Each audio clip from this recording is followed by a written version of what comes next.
2023년 유럽 축구 이적 시장 그 어느 때보다 뜨거운 뉴스들이 많은데요. 이번에는 토트넘의 호장군 호이비에르 선수에 대한 이제 맨유 이적설, 여기에서 또 새로운 충격적인 상황. 호이비에르 본인이 토트넘을 떠나기 위해 움직였다라는 보도가 나왔거든요. 어떻게 된 이야기인지 포포투 한국판 편집장 정지훈 기자와 함께 살펴보도록 하겠습니다. 우선 이제 소문 단계였던 호이비에르 이적설이 영국의 프리미어리그 주간 방송사죠. 공신력 높은 매체 스카이 스포츠에서 언급이 되면서 본격적으로 협상이 좀 진행되는 것 같아요. 네, 그러니까 이니셜 컨택트라는 표현이 나오고 있고요. 어쨌든 초기 접촉, 그러니까 협상이 시작됐다라는 표현이 맞을 것 같습니다. 토트넘 미드필더 호이비에르를 영입하기 위해서 이제 초기 접촉을 시작을 했다라는 표현을 했고요. 사실 이적 시장이 그렇게 많이 남지는 않았기 때문에 좀 빠르게 좀 협상이 돼야 될 것 같고, 어쨌든 초기 단계로 일단 시작을 했다라는 점, 급물살을 살 수 있다는 점은 분명할 것 같습니다. 예, 대화의 물꼬가 열렸기 때문에, 공식적인 대화가 이어졌기 때문에 이제 조건 협의가 이루어질 것 같은데요. 이 과정에서 사실은 이제 맨유가 미드필드 영입이 필요하다는 것들은 이적 시장 내내 많은 팬분들도 이제 아시는 상황인데, 갑자기 호이비에르가 떠오른 것에 대해서 이거 어떻게 된 거지? 이렇게 궁금하실 것 같아요. 이 배경에 대해서 런던 지역신문이죠. 이브닝 스탠다드의 토트넘 담당 기자, 내부 상황을 취재하고 있는 댄 킬패트릭 기자가 충격적인 새로운 소식을 이제 보도를 했습니다. 이게 큰 화제가 되고 있어요. 네, 호이비에르가 그러니까 맨유가 호이비에르를 원하는 것도 있겠지만, 호이비에르가 뭔가 지금 자신의 지금 주전 경쟁이라든가 여러 가지 상황상 좀 밀린 모습이 좀 있거든요. 맨유에 역전했다라는 보도가 나왔습니다. 예, 맨체스터 유나이티드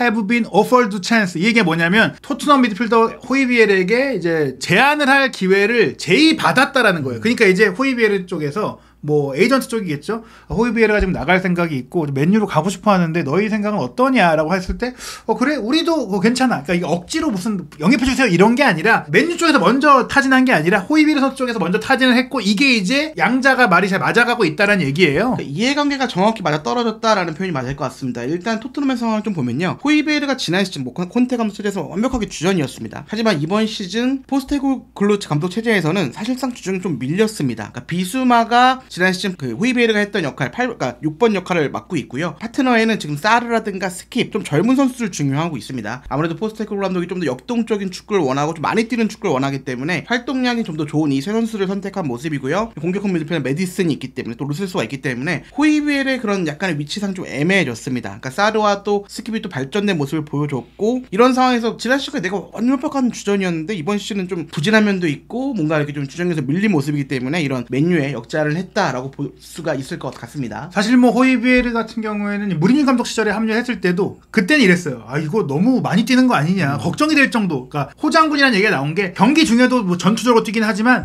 거의 뭐 전 경기 시즌 풀타임을 뛰던 선수인데, 이제는 더 이상 여기 뭐 이브닝 스탠다드 나오지만 no longer guaranteed, 더 이상 퍼스트 초이스 미드필더 주전 자리를 보장받지 못했는데, 계약이 2년 남은 상태에서 호이비에르는 난 이대로 벤치에 있고 싶지 않다, 나는 뛸 수 있는 팀으로 가고 싶다 라고 해서 맨유 쪽에다 문의를 했다는 건데, 사실 근데 맨유에 간다고 해도 주전급으로 뛰기는 어렵단 말이에요. 근데 이 얘기가 뭐냐면, 이왕 벤치에 있을 거면 맨유에 가서 경쟁을 하겠다라는 측면도 있고, 또 어떻게 보면 내년 여름에 유로가 있는데 덴마크 선수들이 또 있는 맨유에 가서 맞추는 것도 괜찮을 수 있고, 또 앞서 저희가 말씀드린 대로 맨유가 이 호이비에르 선수 자리에 결혼이나 좀 이제 자원이 필요한 부분들이 있으니까, 토트넘은 벤탄쿠르까지 또 회복하면은 더 자리가 없잖아요. 그렇죠. 그럼 이제 맨유에 가서 경쟁하겠다. 그리고 토트넘을 떠날 거면 더 좋은 팀으로 가고 싶을 수밖에 없어요. 아무래도 유럽 대항전을 나가는 팀이고, 물론 이제 맨유의 역사적으로 봤을 때 맨유가 좀 더 큰 클럽이다라고 평가할 수 있을 것 같고요. 가장 중요한 건 지금 맨유의 현 감독인 에릭 테너 감독과 바이에른, 그러니까 이 팀, 그러니까 2군 팀 시절에, 유망주 시절이죠, 호이비에르가 그때 사제관계를 맺었던 게 있었고, 최근에 보도들을 보면 테너 감독이 어쨌든 호이비에르가 역전을 했고, 또 테너 감독이 또 전화 통화를 통해서 뭔가 대화를 나눴다라는 보도까지 나오고 있습니다. 이게 물론 뭐 완벽하게 진실인지는 잘 모르겠지만 어쨌든 그런 보도가 나오고 있다라는 점에서 테너 감독과 이 호이비에르의 특별한 관계가 주목받고 있는 건 분명합니다. 예, 이 얘기에 대해서 이제 영국 스카이 스포츠가 앞서 말씀드린 보도, 이니셜 컨택트에 대한 후속 보도를 했는데요. 이적 시장의 전문가로 잘 알려져 있던 이제 달말시 세스 기자의 보도 내용, 요 내용 좀 살펴보도록 하겠습니다. 맨유가 토트넘 미드필더 호이비에르 영입을 위해 초기 접촉을 한 것으로 알려졌다. 호이비에르는 토트넘과 계약이 2년 남았는데 토트넘은 적절한 제안이 온다면 보낼 수 있다. 그러니까 납볼 세일이 아니라는 얘기예요. 근데 이거는 이미 알려져 있던 부분입니다. 왜냐?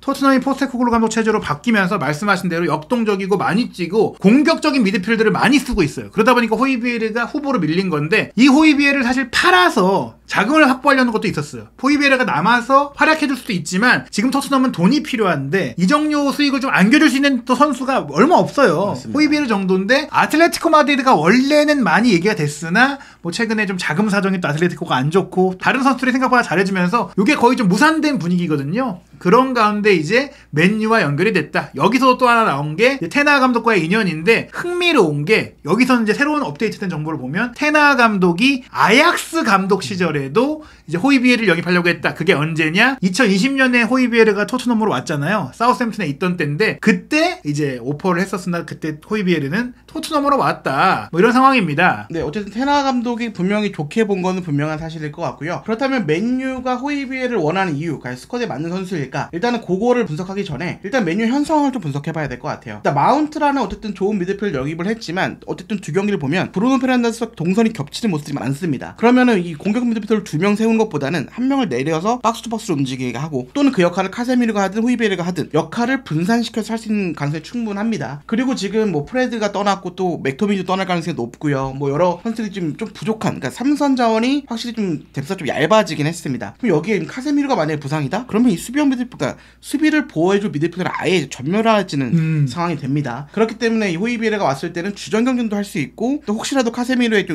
뭐 약간의 부상을 대비할 수도 있고 또 약간 로테이션 대비할 수가 있는 선수이기 때문에 상당히 좋은 선수라 평가를 받고 있고, 우리가 마운트가 생각보다는 뭔가 맨유에 적응을 좀 빠르게 하지 못하고 있는 점에서 역시나 마지막에 호이비에르와 연결되고 있는 이유이기도 합니다. 그러면서 이제 스카이 스포츠가 지난 시즌 호이비에르의 프리미어리그 기록을 소개했는데 성공한 패스 횟수가 1998회로 프리미어리그 전체 미드필드 중에 5위에 해당했었고요. 시도 횟수도 6번, 그리고 볼터치도 2762회로 많았다는 것. 토트넘이 지난 시즌에 역습 축구를 했음에도 불구하고 호이비에르가 공을 많이 만졌다. 맨유가 주도적인 축구를 하더라도 적응할 수가 있고, 가로채기도 이제 49회로 프리미어리그 전체 선수 중에 14위. 그러니까 중앙 지역에서 공 차단 잘했고, 스루 패스 연결까지도 6회로 이제 12위니까 이 부분에 있어서는 분명히 호이비에르가 테나와 축구에도 잘 맞을 수 있다. 그리고 이제 스카이 스포츠의 로라 헌터 기자 같은 경우에 좀 부정적으로 평가한 부분이 뭐냐면, 이미 맨유가 이제 3명의 선수를 올여름에 영입하는데 2억 파운드를 썼는데 토트넘은 호이비에르를 결코 싸게 내주지 않을 것이다. 그 예산에 맞겠느냐. 다만 이제 테나 감독이 함께 했던 선수들을 항상 선호하는 경향이 있다 보니까 이제 호이비에르와 접촉할 수 있는데, 그러나 또 테나 감독의 성향은 조금 더 공격을 잘하는 창의적인 선수를 또 원하는 측면도 있다 보니까 더용을 원했었고 흐라벤베르와도 연결이 됐는데 호이비에르가 그런 공격력이 있을까? 여기에 물음표를 달았거든요. 하지만 그와 또 반대로 호이비에르가 맨유에 올 경우에는 빠르게 적응할 수 있는 이것도 요인이 있잖아요. 뭐 이미 프리미어리그에 이미 검증된 선수라는 점도 일단 첫 번째가 될 수 있을 것 같고요. 가장 중요한 게 이 덴마크 커넥션.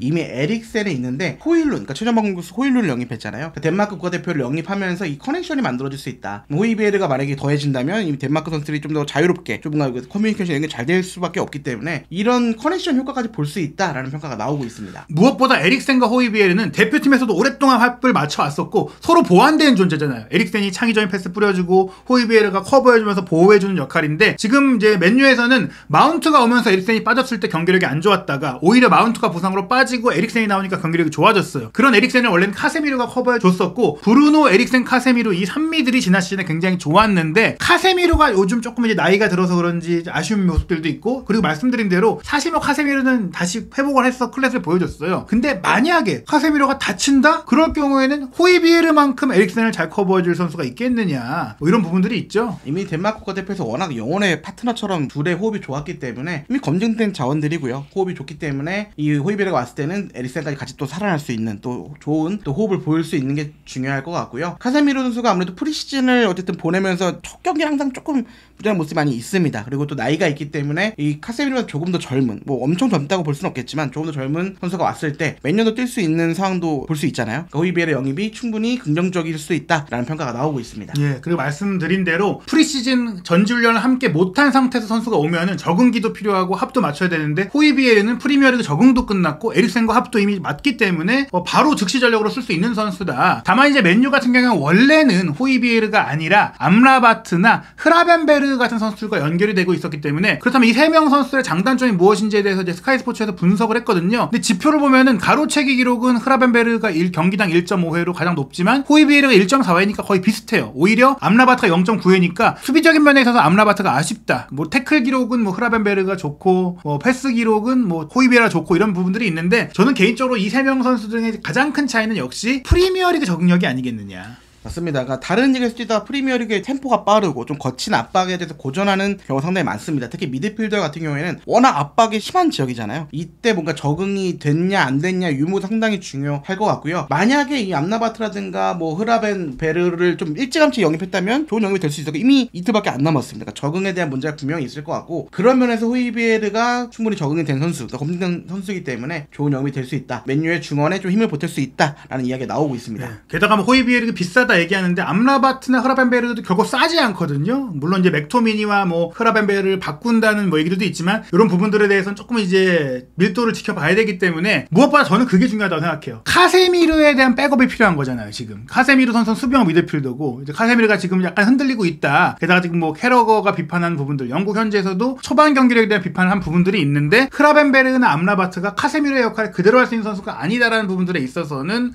호이비에르야말로 이제 카세미르의 역할을 대신할 수 있는 첫 두 경기를 부진했던 카세미르의 대안이자 경쟁자가 될 수 있는 선수다. 이렇게 좀 볼 수가 있겠고 지금 맨유의 현재 선수단 상황을 보면은 대부분 더블 스쿼드가 구축되어 있는데 바로 저 중앙 미드필드 라인. 그러니까 에릭센의 파트너이기도 하지만 또 에릭센의 자리까지도 호이비에르가 볼 수 있잖아요. 그 에릭 테나 감독이 어린 시절에 호이비에르는 약간 공격형으로 많이 뛰었습니다. 8번이라든가 10번 롤까지 했던 선수이기 때문에 그때 아마 그 잠재력 이미 봤을 거라고 생각을 하고요. 어쨌든 들어왔을 때는 박스 투 박스로 움직일 수도 있고 수비형이 될 수도 있고 물론 이제 공격형 미드필더로 현재는 뛰기는 어렵겠지만 어쨌든 공격적인 재능이 분명히 있는 선수이기 때문에 어떤 자리에 나와도 충분한 역할, 그러니까 뭐 변속기가 될 수 있는 거죠. 충분히 엔진 역할을 할 수 있는 선수이기 때문에 에릭 테나 감독이 원하지 않을까 생각이 듭니다. 사실 뭐 호이비에르 선수가 이렇게 불만을 가질 수밖에 없는 이유는 정말 중요한 무대인 프리미어리그 경기 3라운드까지 진행을 했는데 한 경기는 아예 결장했고요. 맨유전 2대0으로 이겼을 때도 14분 막판에 약간 좀 이제 지키기 자원으로 들어갔던 부분들. 본머스전은 30분을 뛰긴 했지만 어찌됐거나 후보로 밀렸고 오히려 이제 후보들이 나온 카라바오컵 풀럼전에 선발로 나왔는데 또 이 경기는 또 경기력이 솔직히 말씀드리면 아쉬웠어요. 그러니까 기존에 있던 장점들을 많이 보여주지 못했다라는 평가가 맞을 것 같고요. 몇 차례 좋은 찬스를 가지고 왔으나 그거에서 뭔가 집중력이 떨어지는 모습도 많이 보여줬습니다. 가장 이 경기에서 공을 많이 잃는, 그러니까